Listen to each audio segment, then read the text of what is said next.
morning. Good morning, everyone. Welcome to the MLK Day of Learnings. It's a new day. We are excited to welcome our Speaker Nate Jameson, to share his workshop. Nate has been a consultant in leadership development, student counseling, and nutrition coaching since 2014 to help motivate and encourage people with their purpose. He has worked with numerous primary and secondary schools, as well as community groups throughout the Columbus area. He additionally works with various universities, companies, and individuals to help reach their goals. Thank you all for your attention, and we hope to engage in other workshops and activities that we have planned for the day. After a presentation by Nate, then there will be a panel of coaches and student athletes that will join, and you'll be able to ask questions, and please be encouraged to be interactive throughout the entire presentation. And please help me welcome Nate Jameson to the stage.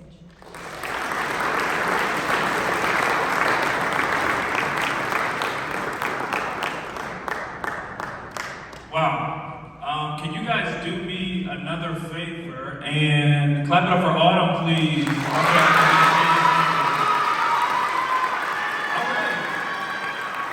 Wow.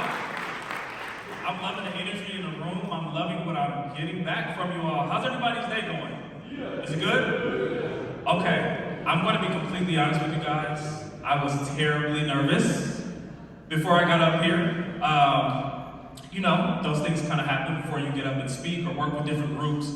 And so I'm going to need some help while I'm up here, guys, okay? I'm going to need you guys to be engaged. Can you guys be engaged? Yeah. I'm going to need you guys to be cooperating with me. Can you guys be cooperative? Yeah. Can you guys be attentive? All right, repeat after me. I will choose leadership. My mind is a breeding ground for leadership. My mind is open and available. Now clap it up for yourselves. Clap it up for yourselves, everybody.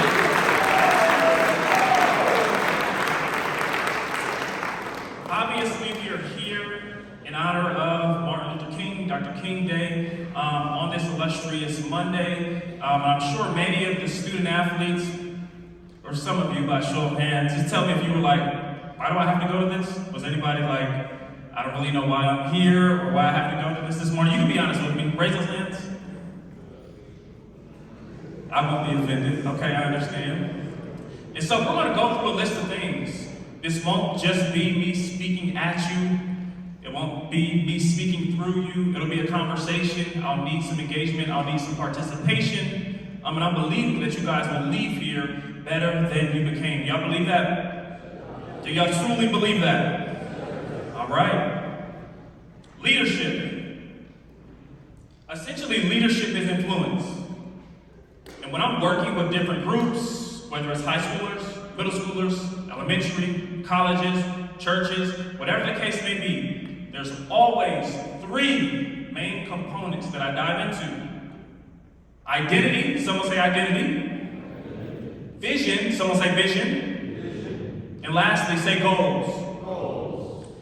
It is my understanding and my belief that if we can get a good grasp on who you are, which is your identity, your vision, which is where you're going, and your goals, which is how you're going to get there, then we all can be developed in a way that is beneficial for our lives. Now, all of you are athletes, correct? All of you are athletes, right? Yeah. So we have different sports teams, different players, different positions, but what we're going to talk about today can apply to each and every one of your individual sports. Dr. King. Influence, identity, and then there's the number 10,000. You guys are probably wondering, why is there a number 10,000? 10,000, 10,000, 10,000. Can anybody actually take a guess what you guys think that this number represents? 10,000. Just throw it out there. Yes. You're close. You said lives? Okay, you're close, on the right track. Anybody else? Yes.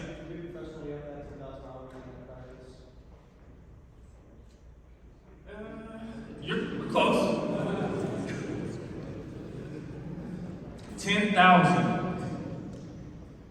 Well, there's been studies done by sociologists that tell us that 10,000 is the amount of people that you will influence within your life, really without even trying.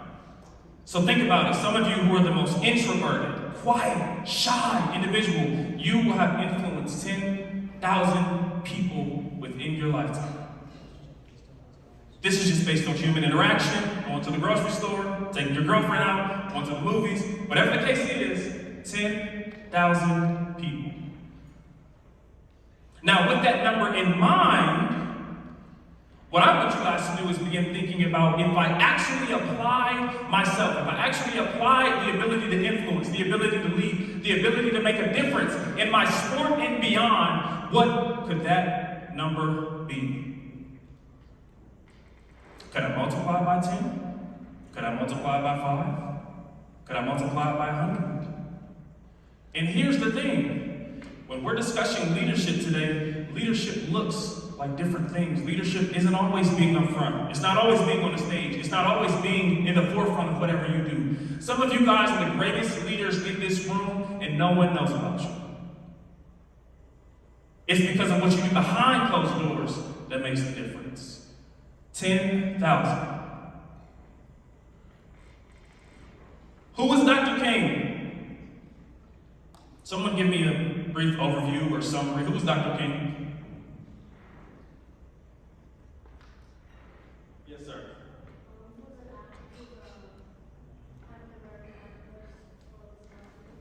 Absolutely. What's your name again?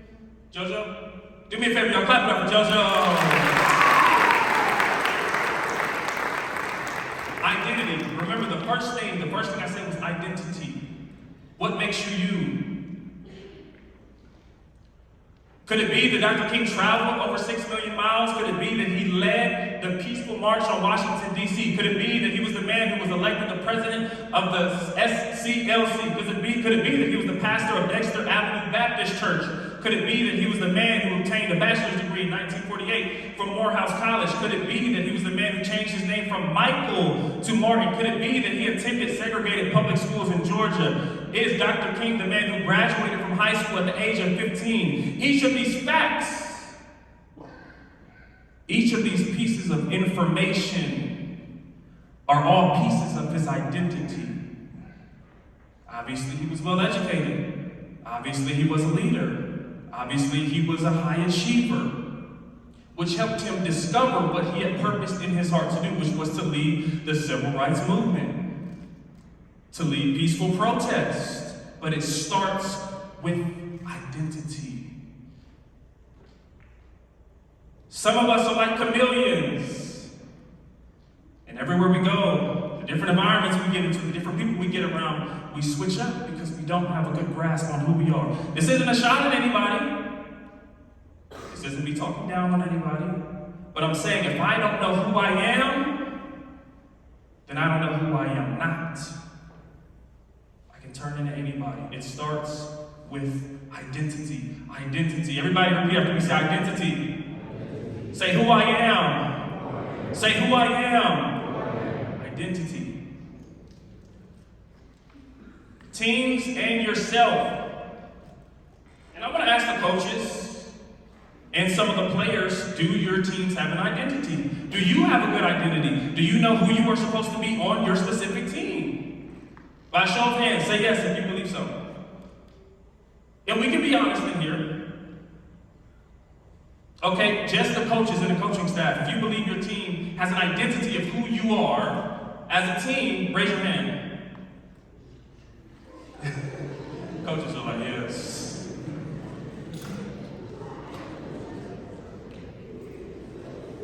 And so at the foundation of what I'm trying to build, there has to be an identity.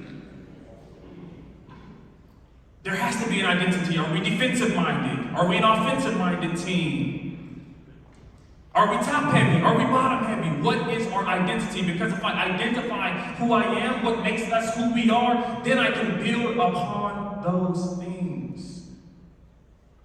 This goes with us in life as well. Identity is key to everything that we do.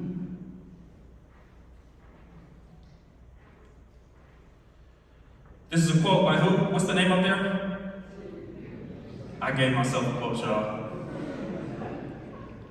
I hope that doesn't come off as arrogant, but it says your identity is the foundation of leadership. What can be built on a person who doesn't know themselves? What can be built? What? Okay, y'all give me some answers. What you guys say? Was that JoJo? Thank you, Raina. Clap it up for Raina. JoJo and Raina giving me all the answers. And so when we're talking about identity, ladies and gentlemen, just hear me out. You have your sports team. You have your sports programs that you are a part of. But knowing who I am on that sports team and beyond is going to be critical to the success of the program and the team. Some of us are lost right now because we have no clue what our role is on said team. We don't know our strengths, we don't know our weaknesses. The most important knowledge we can get is self. Who I am, what am I good at? How do I lead? Am I a leader? How can I be better with the ways that I lead? Does that make sense? Does it make sense? Now, I'm sure each and every one of you have heard about different personality tests that kind of identify what kind of leader you are. So we're going to do a little activity. Anyone whose name starts with a C, stand up.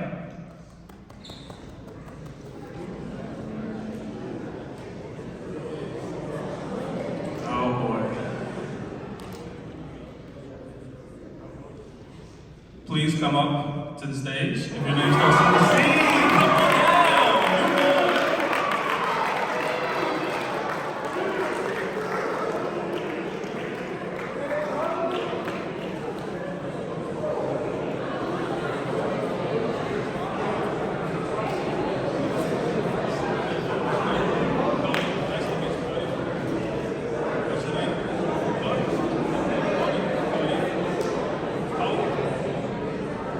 on down.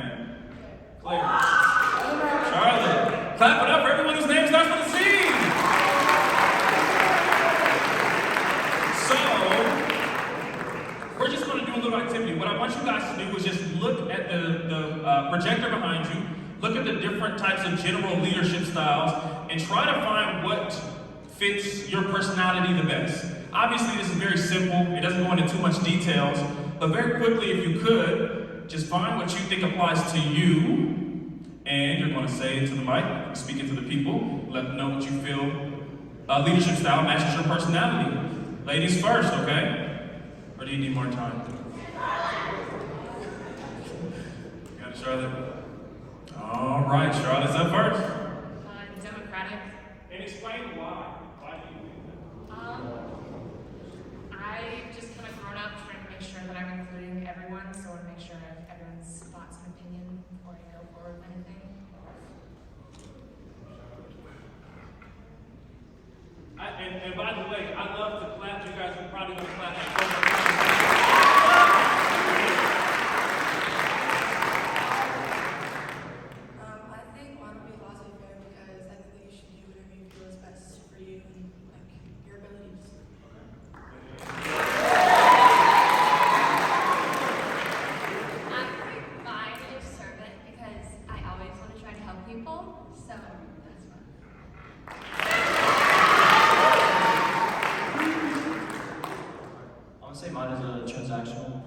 Transformational because I work really hard at what I do. Thank you.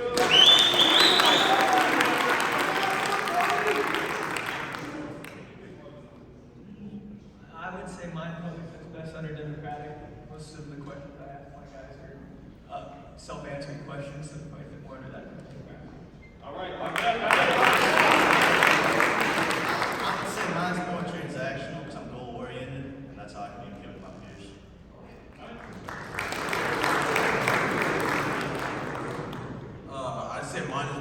coaching because in my job I train. I'm the training coordinator, so it's kind of what I'm used to.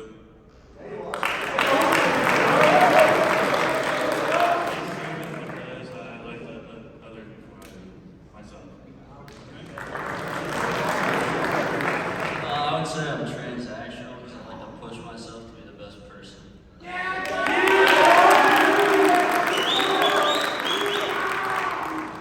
Mine would be servant. I think there's, in the society today, everybody needs help, no matter who you are. And so if you have the ability to help somebody else, you definitely should. I said transactional because I think it's really important to have specific goals in life that you work towards. Democratic just because I feel like everyone should have an opinion on what their goals are as a team, what our goals should be, and what our identity as a team should be. So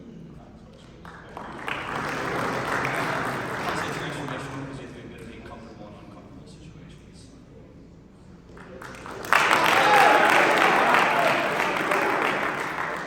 I would say transactional because as a team, everybody's got to work towards one goal. Fair because I feel like you have to work together as a team. Thank you. I'd probably say coach. Just trying to find different ways to have one goal, things like that.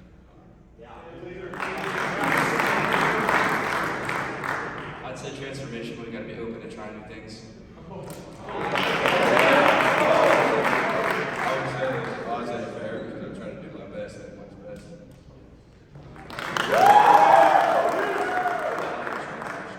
On your own goals can help you and your entire team. So to be better, you gotta leave your comfort zone. Clap it up again for my volunteers. So, baseball team, raise your hand. What other sports do we have up here? Lacrosse, track, soccer, basketball.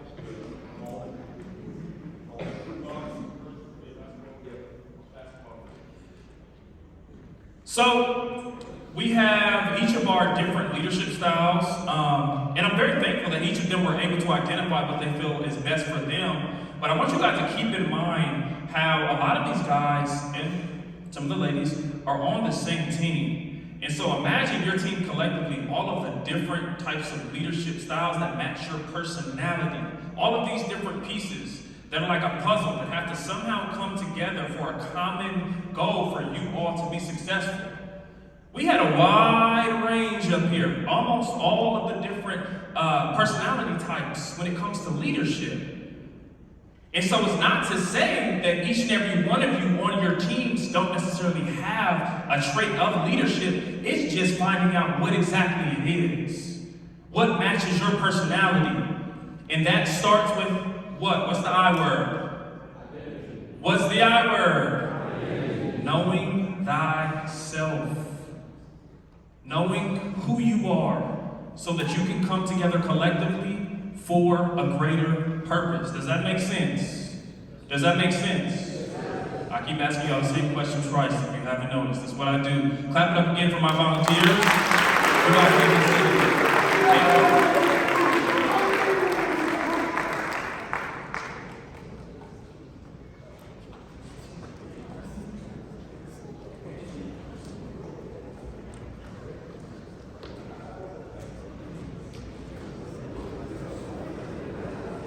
How are we feeling right now? How you guys feeling? You guys feeling okay? Still with me? Okay. Let me ask my wife. How am I doing? Okay. Clap it up for my wife who made here too. Thank you. Even though you make me more nervous. Thank you. So the question is, where is your team headed? Some of y'all took it literal, like, we're going to Virginia. Where's your team headed?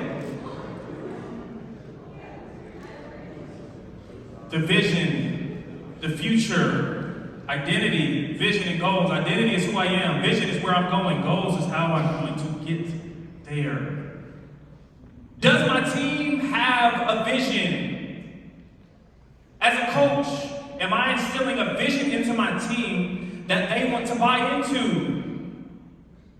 And my players have to be willing to buy into this vision in order for us to get to the next level. Could it be that at some point we missed the mark? Could it be that at some point something transpired where I lost the heart of the team? Could it be that something transpired where my players don't trust me anymore? Or could it be that something happened where my coach doesn't trust me anymore? Am I not giving 100% when it comes to practice? Am I late when it comes to practice? Am I not giving my all in the game? Am I flat out lazy? Why haven't I bought into the vision of where the program is going? I'm going to talk about the difference between a vision and a mission next. The vision and a mission. Someone who dreams, someone who's a visionary. There's a difference. Someone who dreams, someone who's a visionary. If you're a dreamer, raise your hand. If you believe you're a visionary, raise your hand. I just thought this was really interesting, and so I want to show you guys this quote. And as a matter of fact, what's your name? Can you? The difference between a dreamer and a visionary is that a dreamer has his eyes closed and a visionary has his eyes open. A visionary is taking into account everything that's happening around him, and a dreamer is taking into account more of themselves and what they see. I can just put the mic up now. Thank you. Dreamer versus visionary. Have I told my players the dream that I have for the program, but I haven't given them a vision to work towards in the future? See, here's the thing. In order to be a visionary, you have to be a dreamer, because visions are birthed from the dream. In order to get to the vision and make it a reality, there has to be action, there has to be goals put in place to get from the dream to make it a vision, to make it a reality. The vision is for the future. I can sit in my office and dream all day. I can tell my wife, man, baby, I have dreams of doing this and making this amount of money a year and moving us here and us doing this. But what vision has my wife truly bought into? What plans am I putting in place so my players believe in me? Why have I lost the heart of the team? Why, as a player, do I not trust my coach to give 110% every single day? Why? The vision matters. Are we so focused in the present and how things are going that we have lost sight and hope for a better future? Because let's be honest, I played college ball a little bit at Capital. Coach Goodwin, I was here. Coach Goldstein, that brought me in. This was years ago. I'm a little bit older than some of y'all. They brought me in. And so as a player, sometimes you may think, why am I not trusting enough? Or coaches may think, why are my players not trusting me enough? I know how it feels to be a player and to feel lost. And I'm sure coaches go through those same emotions. Why have I lost the heart of the team? Why does the team not respond the way I want them to respond? Is it that I'm so focused on the present, our present circumstances, our present season, that I have not given them a vision to believe in for our future? There's scripture, for those of you who believe in the Bible, the scripture says that without a vision, the people shall perish. Without a vision, I'm sure the team will perish as well. What's the first word that we talked about that starts with an I? What is it? Vision. The vision for the future. The vision for the future. The vision is the future. Dr. King had a vision for the future. What is the vision? And here's the deal. This isn't to say that some of us don't have a vision as coaches, as assistant trainers, as assistant coaches, but is the vision clear? Do my players fully understand the vision that I have for them? The vision that we collectively should buy into? Is it clear? Or is the vision totally different from what my actions show?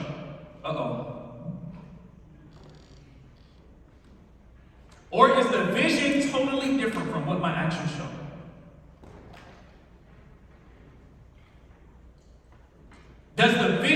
line up with my actions? Does the vision line up with my words that I'm speaking? Is the vision line up?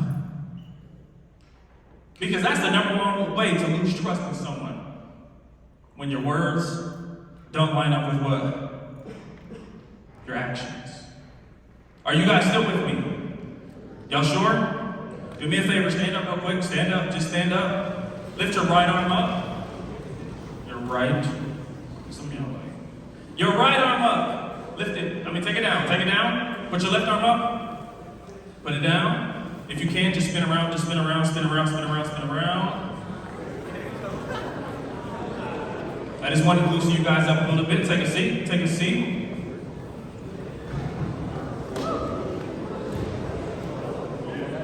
Stay with me. So, how are you guys feeling? You guys feeling good still? Yeah. Ladies, where my ladies at? Ladies, are you still with me? Okay. Where's the basketball team? I could cook each one of y'all one-on-one right now. I still got it.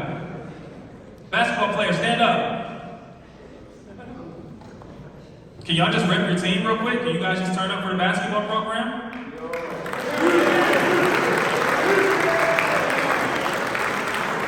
Let's do lacrosse. Can I hear some pride? Come on, turn up for your program. Baseball. Turn up baseball. All right.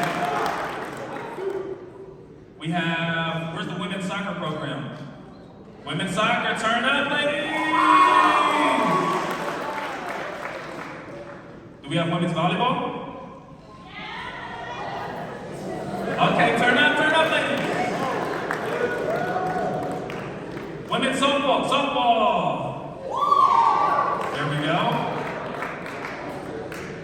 Football. Did I miss the football team? Football guys. Can y'all do better than that for me, please? Okay. We are moving along. Identity, vision, and goals.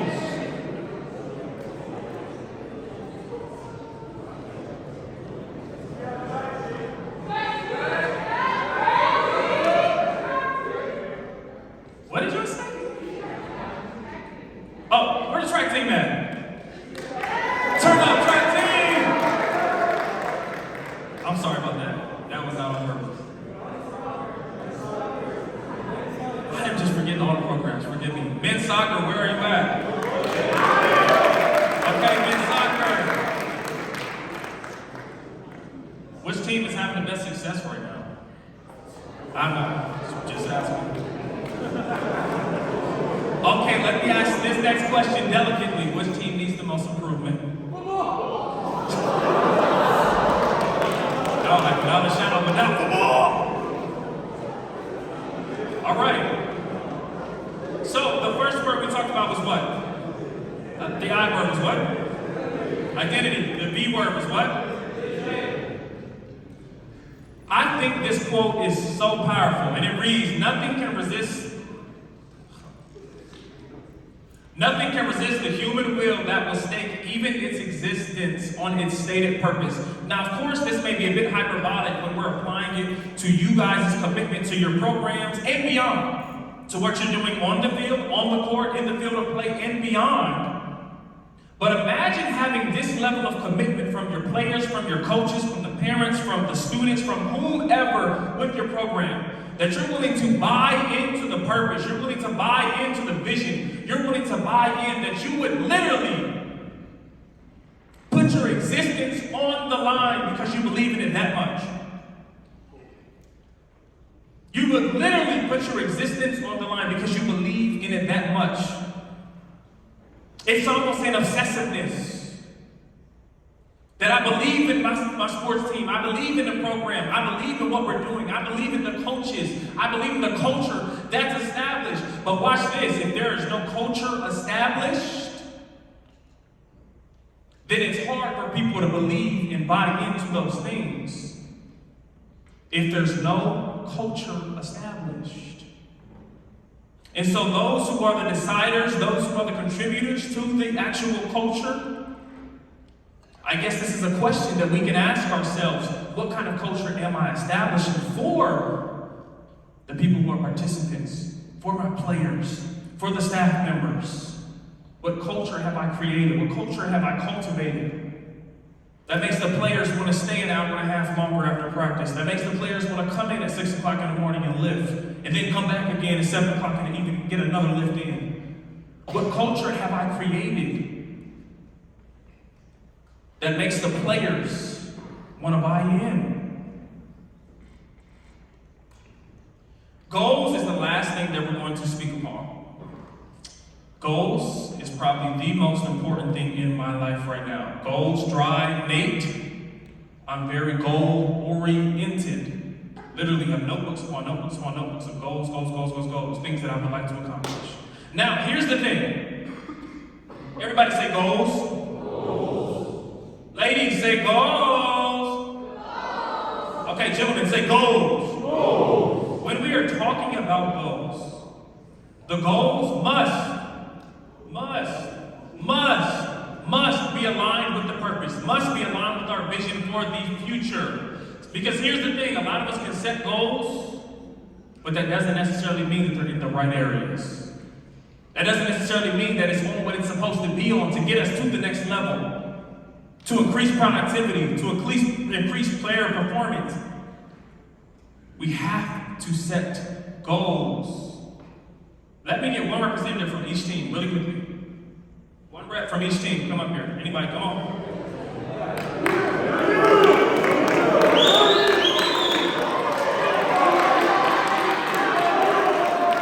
Oh no, Liz, okay.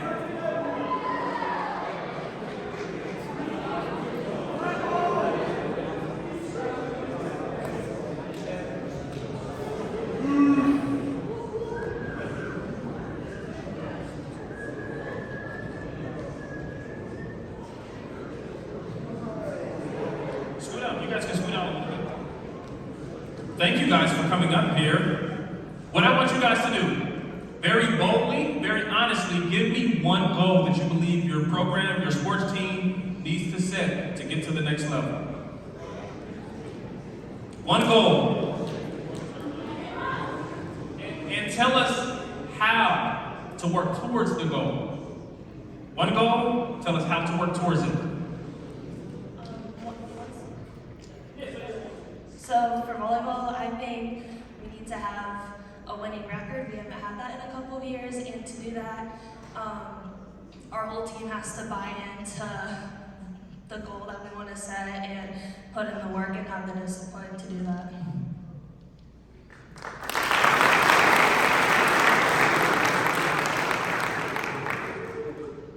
For baseball, it's going to be the same thing, have a winning record, and for us, it's going to be continue to put our own work in on our own time when it matters the most. For men's soccer, I'm gonna go big, and I'm gonna say win the OAC because honestly, like what else would I want to do? So just work hard and finish in the top 4 and win the tournament too.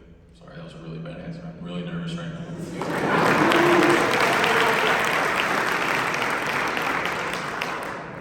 For softball, I think one goal, overall we have is to make the OAC tournament, and to get there is to build a community and put the work on and off the field. For men's lacrosse, I'd say goal of ours is full emotional and physical commitment to the team, so full attendance and everything and giving it your all, and then they'll leave the ring. Sorry, I'm fine. Oh, sorry.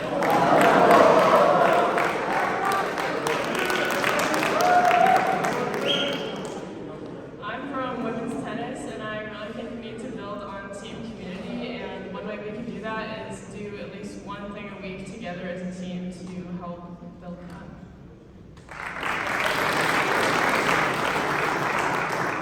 I'm from women's basketball, and one of our goals is to make it past the first round of the OAC tournament, and to do that, we have to be consistent and driven in practice and in games.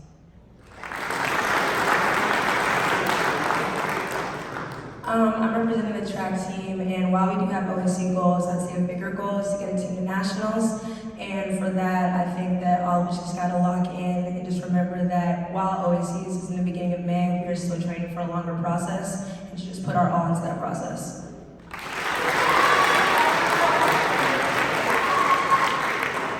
I'd say men's basketball, OAC championship would be great for us, and if we make some more sacrifices and just be more committed in practice, we'll get there.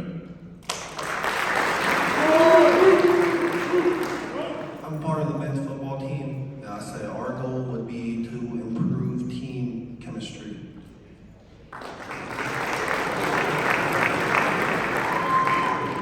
I'm women's soccer. Obviously for us, it's just OAC championships, NCAA round again next year, hopefully. To do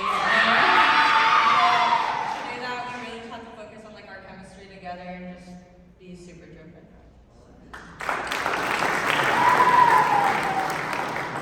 I'm men's golf. I'll speak for the women as well because we have a women's golf team. It would be to win the OAC championship. We proved that we can do it in the fall, winning the OAC preview. So I think we just have to build on our team building skills and we can get there.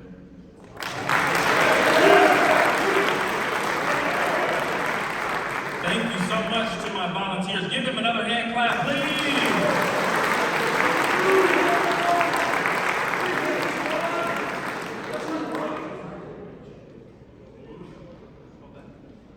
Show the audience what that is. So I want to show you guys something, and I think this will apply to each and every team, each and every player, in your field of competition, whatever it is, and beyond. So, what's your name? Olivia?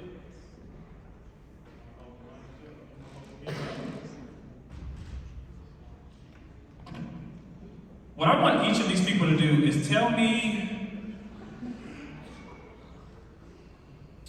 I don't want to get nobody in trouble. Should I get somebody in trouble?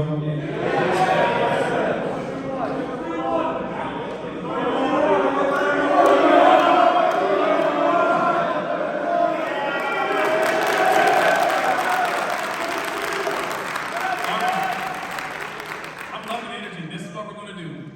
When I hold the mirror up to whichever player or representative from the team, what I want you to do is tell me how you believe the other players experience you. Okay? You tell me how you believe they experience you. And I want you guys to be honest. Don't try to sugarcoat it. Tell me how you believe they experience you. And then, team, you guys are going to tell me if he's telling me the truth, okay? I think the guys. I don't have to look at them. I think the guys think I'm a pretty honest guy, but I'm there for the team morale, hanging out with the guys outside of practice and stuff like that, and just bringing the energy during practice and during lift and stuff like that. It's a place I really improved on this year. So just being one of the older guys, bring the energy, bringing the young guys along too. So I don't know if that's true. You guys can lie if you like.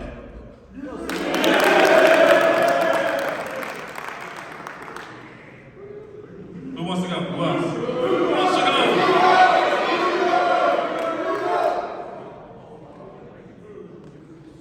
And here's the deal.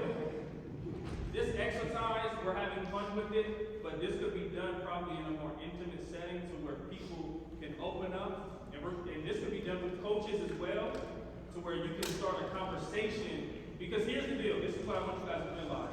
The way you see yourself and you think you experience yourself can be totally different from the way someone else experiences you.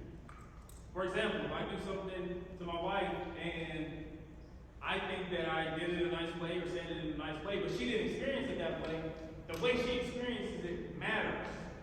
And so that can affect morale, it can connect team morale, team connectivity, whatever the case is. So this exercise could be done, obviously we're doing it in a larger scale in front of everybody, but it could be done in a more intimate setting to maybe start the conversation. Okay, this is how I think the team experiences me as a teammate, but they're really like, no, dude, you're lazy. You don't play hard enough, you're not really that committed. Yeah, you give us positive affirmations, but your effort isn't there. Y'all, you understand what I'm saying? Yeah, sure? Yeah, all right. So this is more geared towards our coach Matt. Sometimes I can be very grumpy and in a bad mood, but I'm working on it. Other than that, I think the team would probably say a good communicator and leader in a way. And I try to form really good relationships with everyone on my team just to keep like chemistry together.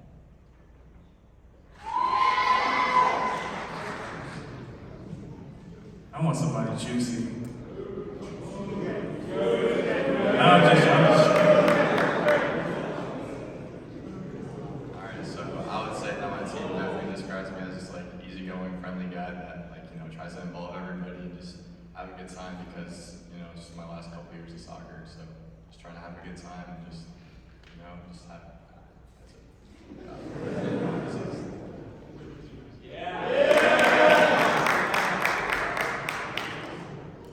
We won't go through everybody up here.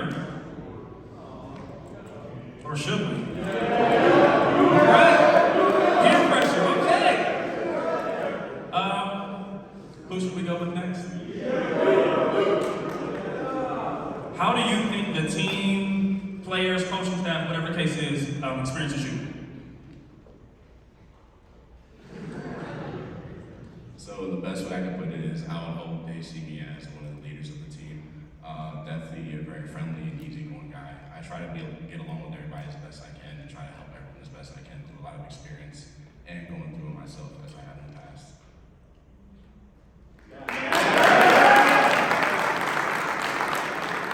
Would anybody else like to?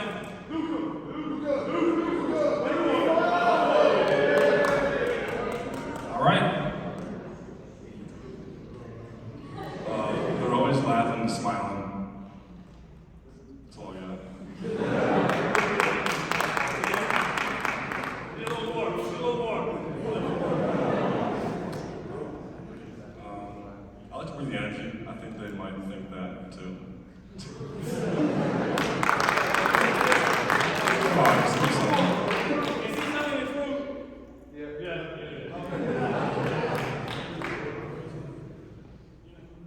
Jacob. Newcomb. That all you got? Clap it up for Jacob. That's all you can do. Does anybody else want to go?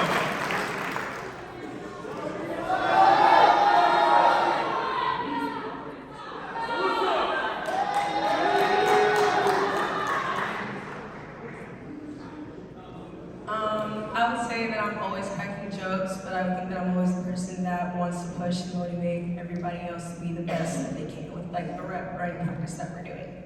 Y'all, I'm not lying.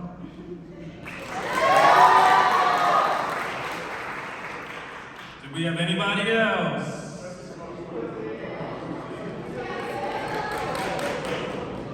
I see myself to the team as someone that's always there for the team and will do anything for the team.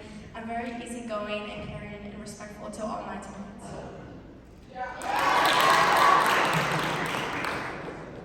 Y'all are just saying that because we're in this setting. And everything they're saying is correct. All right. You guys may take a seat. Clap it up for my volunteers. Clap it up for the volunteers. Now,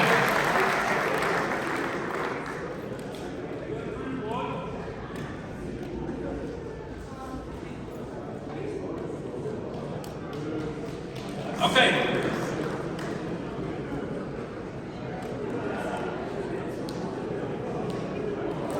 What was the I word that we started off with? The B word. The G word. The I word. The B word. The G word. Oh, we're gonna have a little fun before I wrap up. You guys are gonna be identity. You guys are gonna be vision. You guys are gonna be goals. When I say identity, you guys will turn up or say identity, whatever you want to do. Vision, goals. Do we understand? Do we understand? What was the first word I said? The second word. The third word.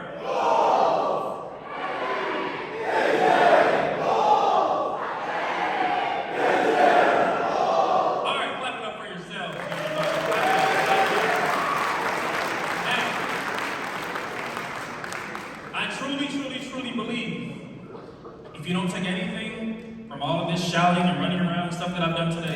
Just remember those three things: identity, vision, goals. If I can dial in on those things, that it can help me become a better leader on the field, on the court, and off. This goes for ladies and gentlemen. Now, what I want you guys to do, and I want this to be anonymous, but I believe it may help a sports team or a sports program that may be struggling, or even one that's doing good but wants to get better. What I want you guys to do, you guys have iPhones or just phones, pull your phone out. And I want the coaches to do it as well if you can. These are going to be anonymous. I'm going to give you guys 3 minutes because you all are smart. You're here at Capital University, right? Let me give you 3 minutes. I want you to write a letter anonymously to your coach. If you're a player, write it to your coach. If you're a coach, write it to the players. And I want you guys to be as honest as you can about how you experience them. Anonymous.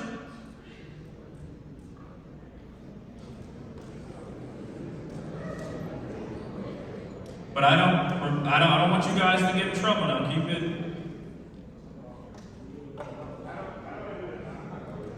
How do you do it? Well, here's the deal. You guys are going to have to come up collectively to figure out a way, because what I want to do, I want it to spark a discussion.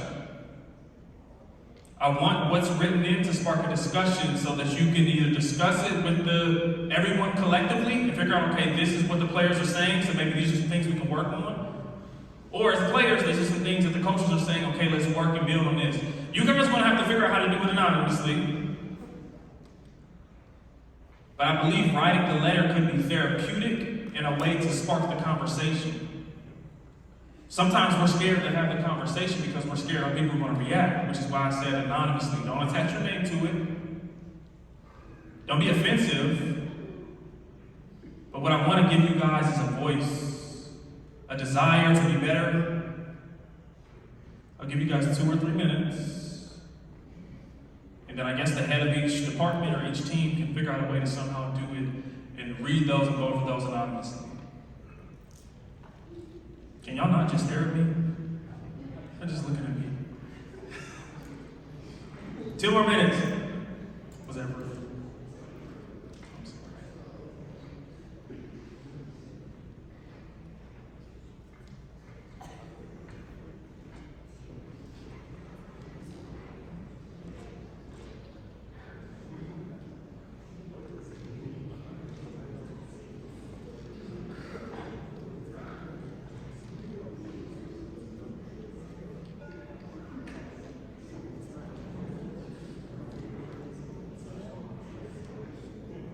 One more minute.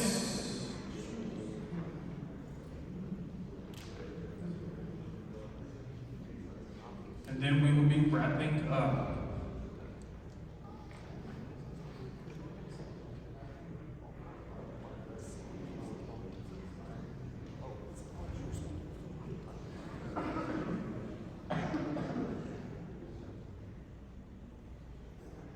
Uh, 30 seconds.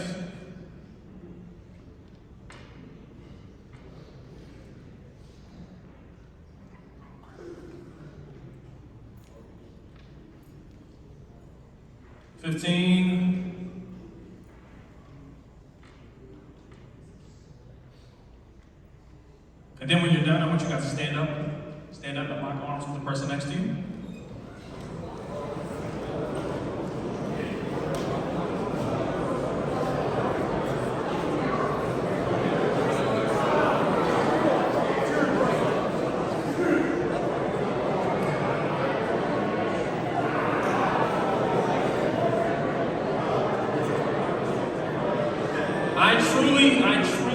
I truly believe that words have power and that the words that you speak over yourself and over your team make a difference. There's something called the self-fulfilling prophecy. I learned this back in 2015, where sociology talks about, it talks about how essentially if someone tells me something so many times, it could be the same thing, it could be something negative, the same thing over and over again, I begin to subconsciously act out in a way to make it a reality.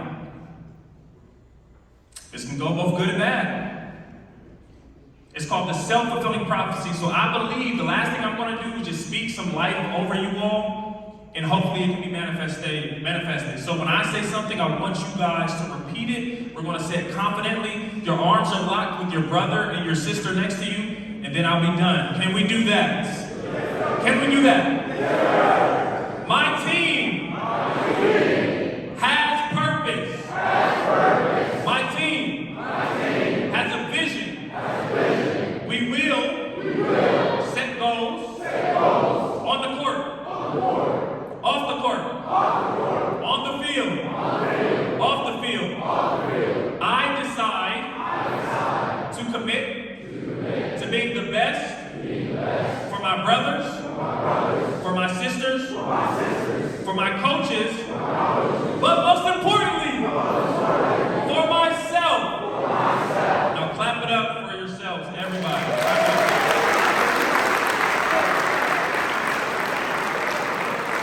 Did you guys enjoy it today? Did y'all really enjoy it? Give me a thumbs up if you enjoyed it. Oh wow, that makes me feel good. I appreciate it. You guys did awesome. I thank you guys for the cooperation, for the engagement. I know you guys are probably ready to go do what you have to do, but I sincerely thank you. Good luck to each program, and stay focused, guys. Thank you. And thank you to Ms. Davis. Oh yes, I almost forgot. We have a panel discussion. I'm so sorry. We have a panel discussion. Some of y'all are like, oh my gosh. So I believe the panel is going to be coming to the stage at this point.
Okay, you all are going to recognize everyone up here. But for those of you who don't know, I'll have everyone introduce themselves. Cody Dennis, assistant baseball coach. Alan Yost, men's soccer. Andy Garcia, head men's and women's golf.